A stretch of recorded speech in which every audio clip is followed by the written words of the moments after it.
Hello again, welcome to another edition of the Real Ale Guide. We got Chris come down to his place to review a beer which Chad has asked us both to review.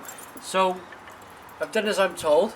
We've had a fantastic barbecue this afternoon. We've had meat, we've had sausage, pork salsa sausages, belly pork, and some standard burgers. a couple of beers. So now we're going to get on to this beer review. We're all primed up and ready.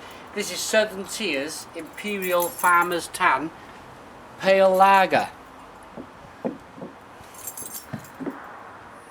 There you go. Just show you the bottle cap. Right, I'll get this open using Chad's bottle opener he sent me last time round.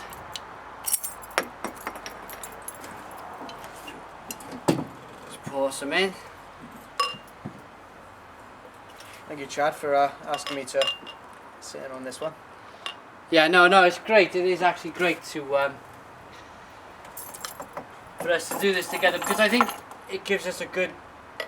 We can bounce off each other with the ideas of what we're getting, because this is my first real. Well, not real. I have done a few craft lagers before, but not at 9%. This is my first Imperial, which is over 8% lager. So what am I getting first off? There you go, Chris. Finish that one off. Okay, we got a one finger head. It looks, you may not be able to pick it up off the camera, but it's got a nice, if you can pick up the head colour off that. Yeah, and I think the beer looks, how would you describe the colour of the beer, Chris? It's a really nice colour to it, isn't it? Well, it's Pils colour. We're all used to European Pils lagers. This is looks like it's the same ballpark. What do you think from the smell? Oh wow, there's loads of citrus, citrus noses in there. It smells smooth. Yeah, It's got a funny. well, given this is stronger than for our European chums, this is stronger than Special Brew. Yeah, absolutely. This is stronger than Special Brew, which is what's that, 7-8%? Made by Carlsberg, is it? Yeah. Favourite of tramps all around the world. Absolutely. But this is crafted by Southern Tier, so.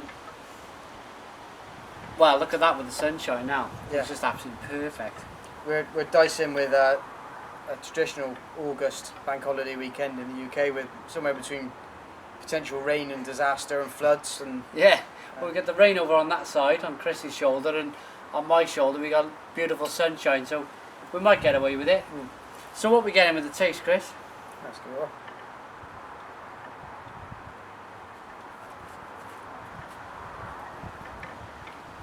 Oh, wow. That is different, isn't it? Oh, the first thing you get is the citrus. Yeah, It's a absolutely. big, it's the same as the smell. You get a big hefty whack of that. Yeah. Other than that, again, like, I definitely get the alcohol burn. Yeah. Definite alcohol burn in there. And then it's almost, for me, it's almost like caramel. I don't know, is it caramel? or Yeah. At the end, burnt? there's a burnt taste. Yeah. It's dry in my mouth slightly. I think where it is so burnt. Yeah, it is dry. But it's not like when you get the stuff from this place, 9%. You're looking at stuff that tastes like treacle, No, and it's not like that. it's not like that at all. It's been blended superbly, hasn't it? I think we'll probably have to give this a second thought. Yeah. We'll have to go again with this one. Little burp there. Give me a little taste of pork and salsa sausage mostly, but Wow, that is really one to think about. Really one to think about. there's almost a slight medicinal taste to it. Right. Right at the top of your mouth. Of the aniseed, maybe the Yeah. Cavonia. No, yeah, absolutely. Yeah, now you're saying it, it is an absolute hint of aniseed in this drink.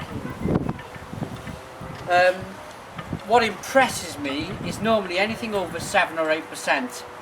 The alcohol kills the head entirely, but Yeah. your glass it's got a great head, and I've still retained my head after I think we've got a few minutes on the camera, so that it's still looking like a beer. It's not looking like a treacle in a glass either, is it? No. When you're 15, you might go and get a crate of Held Barrel Super with your mates, and that seems like a good idea. Yeah. You're not going to be accessing this kind of stuff. But then I'm not sure if your palate would handle it when you're that young. Yeah, yeah. Do you think this type of beer being 9%, obviously you can't really go ahead and sink 3 of these bottles. It'd be impossible with it. Do you think, like we've done, we've had a couple of quite sessionable beers over our lunch, over the barbecue, and now we're kind of finishing off with this big, hefty 9% beer. Do you think that's where this fits in the market? Is there anywhere else you think this could fit? Where you want to drink it? Dichotomy. I mean, you can sit down, you can have 3 or 4 weak strength sub 4% IPAs in an evening, or you can sit down and have one good strong beer, and this would fit into that. Yeah. And then maybe a little G&T or something for a nightcap. At the end of it. But you're not going to want to damage yourself by sinking several of these. That's just that's bad news. I think that's what it's all about. It's about going out, pardon me, having a meal, and I've been there myself so many times where you've had 3 or 4 beers and a meal, and then somebody says, "Do you want another pint?" And you kind of like, exactly, exactly. I'm chock-a-block. I can't do that. But with this being 9%, you could sip away at it on an evening with after a meal or before a meal, during a meal, and it's still a beer. It's still got that, because it's a lager as well. It's got that fizziness that you don't get with a beer, which gives you that extra kind of, particularly with a meal, you've got a little bit of extra burping room. Yeah. Which is going to free up some of that space that a heavy ale would fill up, and you can be sat there going, no, not in a million years, I'm not having it anymore. No, it's good. Have you got the bottle there, just to give a little readout on the back there, Chris, if you don't mind? Yeah. Neolithic humans evolved from nomadic hunters into a more settled agricultural society, changing life forever. The founder crops they raised included wheat and barley. It's little surprise that the first examples of brewing appeared during this age. Brewers owe so much to that epoch, and similarly we thank our farmer friends of today for cultivating the ingredients that are responsible for the beers we now enjoy. Their laborious days spent outdoors under the hot sun earn them respect, as well as a mark of distinction. The farmer's tan. Yes, the inevitable red and white hallmark of hard work. So roll up your sleeves and turn the soil. Well, we haven't done much of that. Let's just get some food. Just be sure to chill a bottle of farmer's tan to enjoy after work. And yeah, it is. If I'd been spending my day digging the garden, yeah, I'd like some of this. A nice bottle. Just you to got show the chicken there. You got the farmer's tan there on the chicken. It's that classic farmer's tan. Unbelievable. Okay, this is, for me, it's proving I didn't know what to expect from a 9% lager. I've attacked lagers in the past for being bland and boring, but there's no way I can class this bland and boring. There's really no way. It's something else.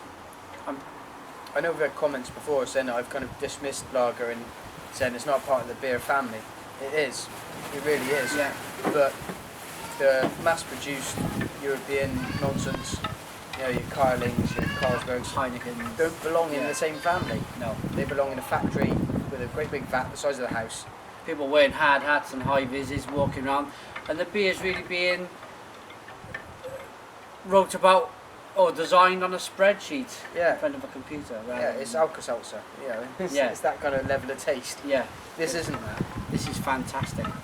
So thank you very, very much, Chad, for sending this beer.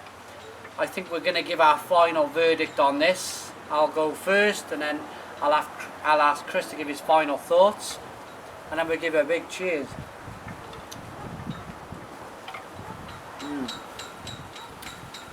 It really zings on your tongue. Yeah. It really has got that zinginess about it. There's a lot of grapefruity citrus notes. After Chris mentioned it, there are certain aniseed tones to this beer too. You would never believe in a million years it was 9%. No, you might after you've had 3 of them.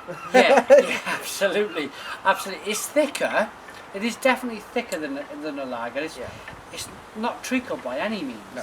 But it's definitely thicker. But so for me, I think I'm going to give this.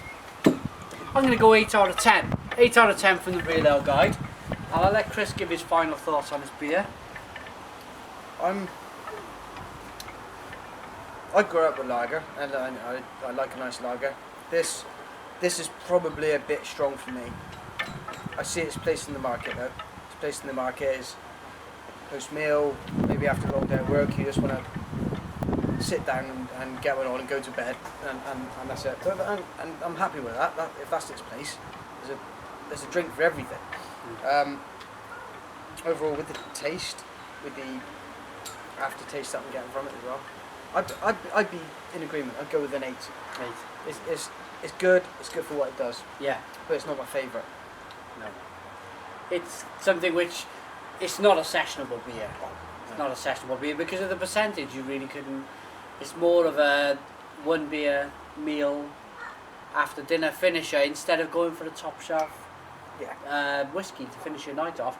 You go with something like this, I think. Yeah. If you got a bit more room in you than a sour whiskey or whatever, or gin and tonic, this would finish you off nicely. Absolutely. Good nightcap. Thank you very much, Chris, for joining me. Sure, man. Thanks to Chad for sending a beer all the way from New York City.